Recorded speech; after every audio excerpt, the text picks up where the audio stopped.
Magandang araw bagong Pilipinas. Ako ang inyong alagad ng batas, tagataguyod ng Balitang Pulis. Ako po si Patrolman Regan Robles mula sa PNP Aviation Security Group.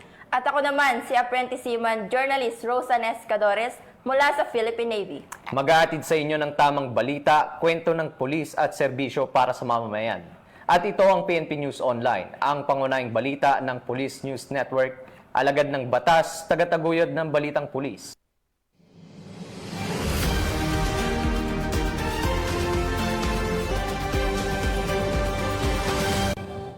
Narito ang mga balitang dapat niyong abangan.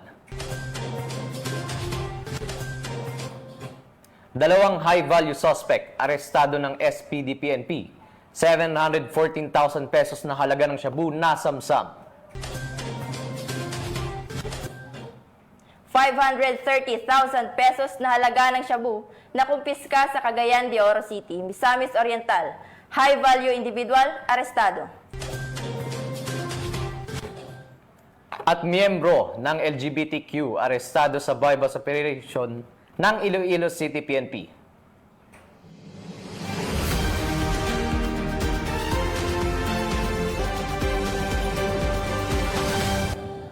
Narito ang mga balitang hatid ng ating PNN correspondents mula sa iba't ibang panig ng bansa.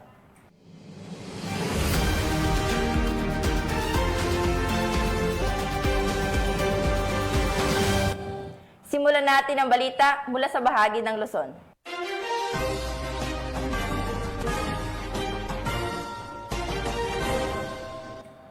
Sa kabila ng pinsalang iniwan ng Bagyong Uwan, patuloy pa rin ang kapulisan ng Aurora Police Provincial Office sa kanilang pagtugon at pagbibigay serbisyo sa mga mamamayan. Kaya naman, patuloy ang mga tauhan ng Aurora PNP sa pagbibigay serbisyo publiko sa ating mga residente na naapektuhan ng bagyo. Yan ang balitang hatid ni Patrolwoman Jilly Peña sa balita. Ipinamalas muli ng Aurora Police Provincial Office sa pamumuno ni Police Colonel Robert L. Petate, Provincial Director, ang di matatawarang malasakit at dedikasyon sa serbisyo publiko sa gitna ng pananalasa ng Bagyong Uwan. Nagtulong-tulong ang mga tauhan ng Provincial Headquarters at ng San Luis Municipal Police Station upang magbigay ng police assistance sa isinagawang pamamahagi ng relief goods sa Barangay Diteki, San Luis, Aurora. Ang naturang aktibidad ay naglalayong maihatid ang agarang tulong sa mga residenteng naapektuhan ng kalamidad at matiyak ang kaayusan sa lugar. Nagsagawa naman ng clearing operation ang mga tauhan ng Dipakulaw Municipal Police Station sa Barangay Gupa, Dipakulaw, Aurora. Katuwang ang mga personnel mula sa Provincial Headquarters at 2nd Aurora Provincial Mobile Force Company. Layunin ng operasyon na linisin at ibalik sa normal ang daloy ng trapiko at kabuhayan ng mga residente matapos ang pinsalang dulot ng bagyo. Samantala, upang mapanatili ang kapayapaan at kaligtasan sa mga evacuation centers, nagpatayo rin ng Police Assistance Desk ang Baler Municipal Police Station. Tiniyak ng Baler PNP ang kanilang tuloy-tuloy na presensya sa mga evacuation sites upang tumugon sa mga pangangailangan ng mga evacuee at mapanatili ang seguridad sa lugar. Patuloy ang Aurora PNP sa pagpapaigting ng disaster response operations katuwang ang mga lokal na pamahalaan at iba pang ahensya bilang patunay ng kanilang matatag na pangako sa serbisyong tapat para sa mga mamamayan.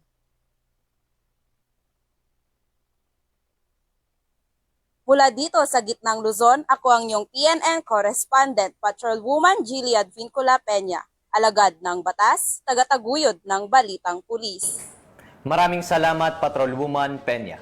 Nagbigay ng tulong ang Rizal Provincial Police Office sa pamamagitan ng paglinis ng kalsada, pamamahagi ng relief goods at pagpapasaya matapos ang Bagyong Uwan. Patrolman Joshua Cruz, ibalita mo. Habang nakakaranas ng bagyo ang lalawigan ng Rizal mula sa pinsalang dulot ng Super Typhoon Uwan, mabilis na kumilos ang Rizal Police Provincial Office alinsunod sa direktiba ni Police Brigadier General Paul Kenneth T. Lucas, Regional Director ng Pro-4A, na pinangunahan ni Police Colonel Piloteo A. Gonzalgo, Provincial Director. Agad na sinimulan ng mga tauhan ang mga operasyon bilang tugon sa kalamidad sa buong probinsya. agad na isinagawa ang road clearing operation upang matiyak ang ligtas na daanan at may balik ang normal na daloy ng trapiko sa apektadong lugar. Naghatid din ng ginhawa ang relief and outreach effort sa mga bakwit sa pamamagitan ng pamamahagi ng food packs, regalo at masayang aktibidad para sa mga bata sa iba't ibang evacuation center sa Angono, Cainta, Antipolo at San Mateo. Ang mga simpleng pagkilos na ito ay naglalayong magbigay ng ngiti at pag-asa sa mga pamilyang naapektuhan ng bagyo, lalo na sa mga kabataan. Ang lahat ng pagsisikap ay isinagawa sa mahigpit na koordinasyon sa mga LGU, MSWD, mga opisyal ng barangay at iba pang stakeholder na nagpapatunay na nananatiling matatag ang diwa ng bayanihan sa Rizal sa pamamagitan ng pagtutulungan, pagmamalasakit at dedikasyon. Ang mga kalalakihan at kababaihan ng Rizal PPO ay nagsisilbing hindi lamang tagapagbantay ng kapayapaan kundi katuwang din sa muling pagbangon ng buhay. Mula dito sa Calabarzon, ako po ang inyong Police News Network correspondent, Patrolman Joshua Cruz, alagad ng batas, tagataguyod ng Balitang Pulis. Maraming salamat, Patrolman Cruz. 2 high-value individual arestado ng Southern Police District sa kasong illegal na droga na nagkakahalaga ng 714 na piso. Patrolwoman Ivy Corporal sa balita. 2 high-valued individual ang naaresto ng Southern Police District, District Drug Enforcement Unit sa isang bypass operation sa Barangay Upper Bikutan, Taguig City noong Nobyembre 6 taong kasalukuyan. Kinilala ang mga sospek na sina alias Joe, 59 anyos, at alias Melvin, 41 anyos, na kapwa nasa listahan ng mga high-valued individual at umano'y sangkot sa pagbebenta ng iligal na droga. Nasamsam sa kanila ang 3 sachet ng hinihinalang shabu na may kabuang timbang na 105 gramo at tinatiyang halagang 714,000 pesos. Base sa standard drug price, nakuha rin ang bypass money, brown envelope at isang cellphone. Ang mga ebidensya ay dinala sa Southern Police District Forensic Unit para sa pagsusuri habang ang mga sospek ay sasampahan ng kasong paglabag sa Section 5 at 11, Article 2 ng Republic Act of 9165 o mas kilala bilang Comprehensive Dangerous Drug Act of 2002. Mula dito sa Camp Bagong Diwa, Bikutan, Taguig City, ako po ang inyong PNN correspondent, Patrolwoman Ivy Corporal, alagad ng batas, tagataguyod ng Balitang Pulis. Maraming salamat, Patrolwoman Corporal. Simulan natin ang balita mula sa bahagi ng Visayas.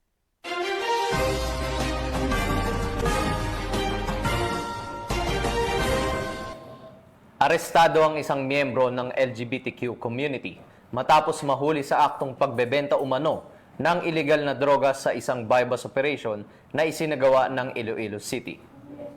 Sa kasalukuyan, nakakulong na ang suspek sa Iloilo City Police Station at haharap sa kasong paglabag sa Comprehensive Dangerous Drugs Act of 2002 o Republic Act 9165.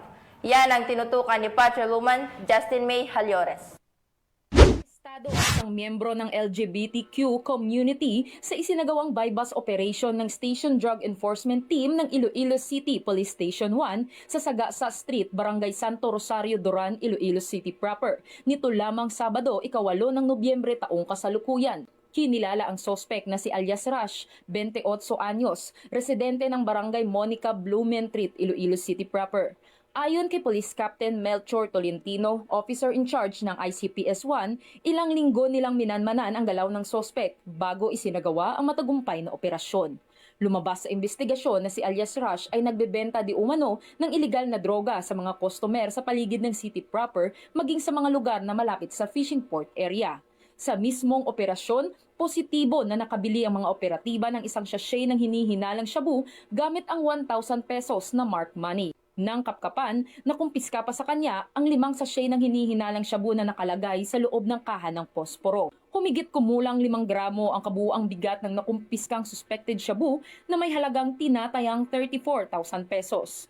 Kasalukuyang nasa kustodiya ng ICPS-1 ang sospek para sa dokumentasyon at haharap sa kasong paglabag sa Republic Act 9165 o ang Comprehensive Dangerous Drugs Act of 2002. Tuloy namang isinusulong ng PNP ang kanilang kampanya laban sa iligal na droga bilang bahagi ng kanilang layuning mapanatili ang mas ligtas at mapayapang Iloilo City alinsunod sa kanilang adhikaing bagong PNP para sa bagong Pilipinas, serbisyong mabilis, tapat at nararamdaman.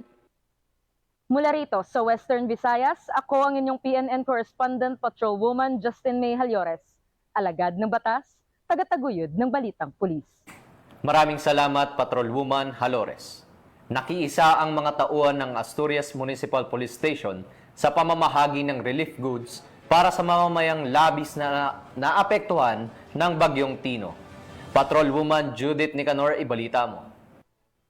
Nakiisa ang kapulisan ng Asturias sa pamamahagi ng relief goods para sa mga pamilyang naapektuhan ng Bagyong Tino. Katuwang ang lokal na pamahala ng Asturias nito lamang ika-9 ng Nobyembre taong kasalukuyan. Mabilis na kumilos sa mga tauhan ng Asturias Municipal Police Station sa pangunguna ni Police Captain Phil C. Restauro, officer in charge upang maipamahagi ang food packs, masuri ang lawak ng pinsala at maipaabot ang agarang tulong sa mga pamilyang labis na naapektuhan ng bagyo. Bukod sa pamimigay ng ayuda, patuloy din ang pagtutulungan ng Asturias PNP at LGU team sa pagpapanatili ng kaligtasan ng publiko at sa mabilis na pagbangon ng komunidad. Mula sa clearing operations hanggang sa pagtulong sa mga apektadong residente, walang tigil ang bawat unit sa kanilang operasyon simula pa noong unang araw ng kalamidad. Nananawagan naman ang pamunuan ng Asturias PNP sa mga residente na manatiling kalmado, magtulungan at magpakita ng kooperasyon habang isinasagawa ang mga hakbang tungo sa ganap na normalisasyon ng pamumuhay sa buong munisipalidad. Mula dito sa Central Visayas, ako ang iyong Police News Network Correspondent, Patrolwoman Judith Nicanor, alagad ng batas, tagataguyod ng balitang pulis. Maraming salamat, Patrolwoman Nicanor. Arestado ang isang wanted person sa kasong lascivious conduct matapos ang isinagawang operasyon ng Tacloban City Police. Patrolwoman Chamberly Flores, ibalita mo. Ng mga autoridad ang isang lalaking wanted person na may kasong lascivious conduct matapos mahuli sa Barangay 91 Abukay, Tacloban City. Naaresto ang akusado bandang alas 2:30 ng hapon ng mga tauhan ng Tacloban City Police Station 2 sa bisa ng warrant of arrest para sa kasong lascivious conduct na may inirekomendang piyansa na 200,000 pesos para sa pansamantalang kalayaan. Dinala ang akusado sa Tacloban City PS2 para sa kukulang dokumentasyon at tamang disposisyon. Patunay lamang na ang Tacloban City PNP ay hindi nagpapabaya sa kanilang sinumpaang tungkulin na hulihin ang mga taong tiwalag sa batas upang mapanatiling ligtas ang komunidad nang sa gayon may patupad ang kapayapaan ng bansa para sa ligtas at maunlad na bagong Pilipinas. Mula dito sa Tacloban City, ako ang inyong PNN correspondent, Patrolwoman Flores, alagad ng batas, tagataguyod ng balitang pulis. Maraming salamat, Patrolwoman Flores. Simulan natin ang balita mula sa bahagi ng Mindanao.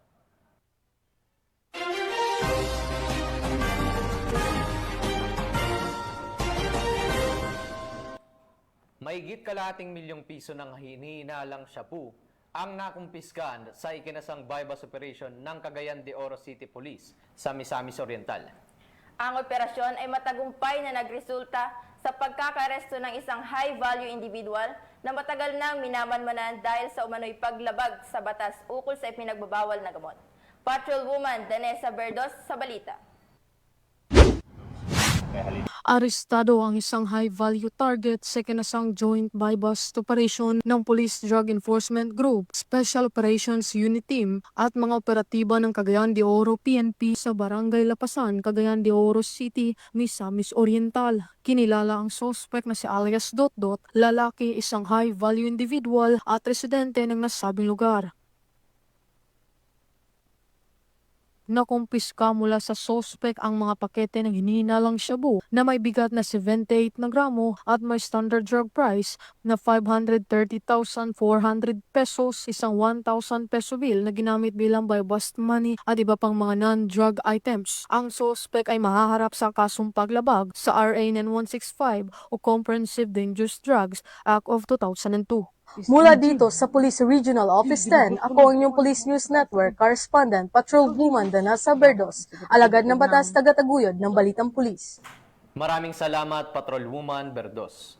Isang medical outreach program ang isinagawa ng Maguindanao del Norte Police Provincial Office para sa ating mga kababayan upang magbigay ng libreng serbisyong pangkalusugan sa mga mamamayan ng nasabing lugar. Magbabalita dyan si Patrolwoman Veronica Lagi. Naghatid ng medical outreach program ang mga personahe ng Maguindanao del Norte PPO sa pangunguna ni Provincial Director Police Colonel Victor Girito sa mga residente ng Maguindanao del Norte na ginanap sa Barangay Libungan SGA Barm noong ika-6 ng Nobyembre taong kasalukuyan. Ang naturang programa ay naging inisyatiba ni Police Colonel Rito, katuwang ang Ministry of Health, Regional Medical and Dental Unit BAR, Pahumidin Municipal Police Station, Alpha Kappa Rho Fraternity and Sorority at iba pang stakeholders.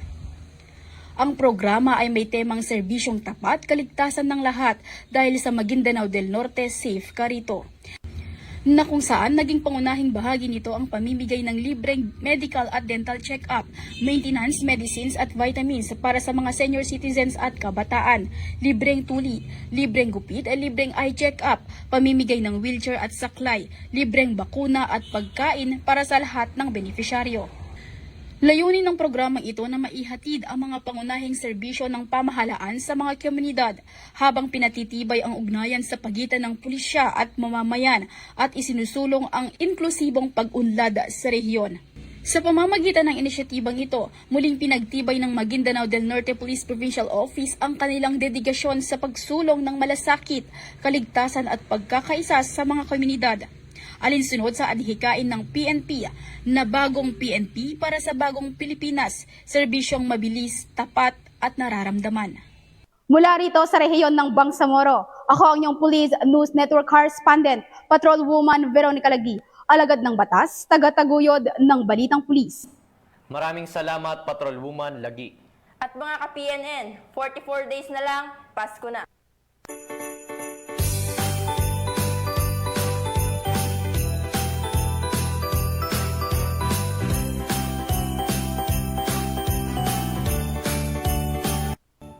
Sa ngalan ng pamunuan ng Philippine National Police, sa pangunguna ni Acting Chief PNP Police Lieutenant General Jose Melencio Nartates Jr. at sa pamumuno ni President Ferdinand Bongbong Marcos Jr., kami ay maglilingkod sa bawat Pilipino at magbibigay ng tama at balansing balita dahil dito sa bagong PNP, para sa bagong Pilipinas, serbisyong mabilis, tapat at nararamdaman. Ako po si Patrolman Reagan Robles mula sa PNP Aviation Security Group. Mula rito sa tanggapan ng tagapag-ugnay ng pambansang pulisya, kami ang inyong alagad ng batas, tagataguyod ng Balitang Pulis. Ako si Apprentice Seaman Journalist Rosan Escadores, Philippine Navy. Maghahatid ng tamang balita, kwento ng pulis at serbisyo para sa mamamayan. At ito ang PNP News Online. At sa bagong PNP, para sa bagong Pilipinas, serbisyong mabilis, tapat at nararamdaman. Ang pangunahing balita ng Police.